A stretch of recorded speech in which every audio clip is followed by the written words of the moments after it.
കരയുന്ന കാക്കയ്ക്കും വയലിലെ റോസയ്ക്കും ഭക്ഷ്യവും ഭംഗിയും നൽകുന്നവൻ.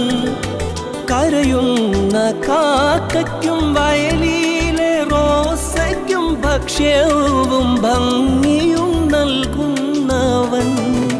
കാട്ടിലെ മൃഗങ്ങൾ ആറ്റിലെ മത്സ്യങ്ങൾ എല്ലാം സർവേശനെ നോക്കിയിടുന്നു.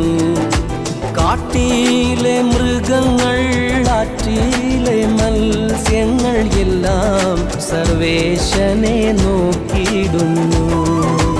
എൻ്റെ ദൈവം സ്വർഗസിംഹാസനം തന്നിൽ എന്നിൽ കനിഞ്ഞെന്നെ